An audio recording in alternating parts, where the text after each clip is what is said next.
ఈరోజు అమెరికాకి వెళ్ళాలన్నా, ఇంగ్లాండ్కి వెళ్ళాలన్నా, ఇతర దేశాలకు వెళ్ళాలన్నా ఏ రకమైనటువంటి వీసా అవసరమో, ఆ రోజు జమ్మూ కాశ్మీర్కి వెళ్ళాలంటే కూడా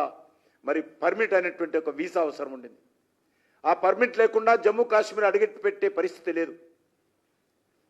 ఆ రోజు శ్యామప్రసాద్ ముఖర్జీ గారు జమ్మూ కాశ్మీర్ భారతదేశం అంతర్భాగం అయితే దానికి ప్రత్యేకమైనటువంటి జెండా ఏ రకంగా ఉంటుంది, జమ్మూ కాశ్మీర్ భారతదేశంలో అంతర్భాగం అయితే అక్కడ కూడా ప్రధానమంత్రి అనేటువంటి పదవి ఏ రకంగా ఉంటుంది,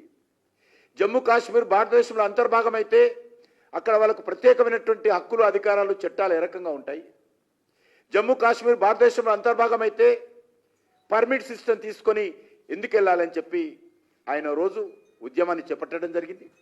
భారతీయ జనసంఘ్ ప్రారంభించిన తర్వాత మొట్టమొదటి ఉద్యమం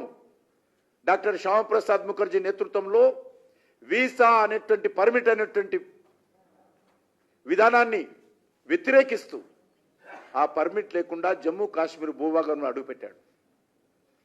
వారు అడుగు పెడుతున్నప్పుడు వారి సహాయకుడుగా ఉన్నటువంటి అటల్ బిహారీ వాజ్పేయి గారు కూడా వారితో కలిసి జమ్మూ కాశ్మీర్లో అడుగు పెడుతుంటే డాక్టర్ శ్యామప్రసాద్ ముఖర్జీ గారు వారించి, నేను వెళ్తున్నాను, ఈ ప్రభుత్వం కాంగ్రెస్ పార్టీ ప్రభుత్వానికి వ్యతిరేకంగా నేను ఈ నిర్ణయం తీసుకొని నిరసనగా పర్మిట్ లేకుండా జమ్మూ కాశ్మీర్ భూభాగంలో అడుగు పెడుతున్నాను, నువ్వు నా దగ్గర అవసరం లేదు, నువ్వు వెళ్ళి నా సందేశాన్ని తీసుకొని దేశ ప్రజలను మీరందరూ కలిసి చైతన్యం చేయండి అని చెప్పి వాజ్పేయి గారిని రిటర్న్ పంపారు. ఆ రోజు అరెస్ట్ అయినటువంటి పర్మిట్ లేకుండా జమ్మూ కాశ్మీర్ భూభాగంలో అరెస్ట్ అయినందుకు ఆయనను అరెస్ట్ చేసి జమ్మూ కాశ్మీర్లోనే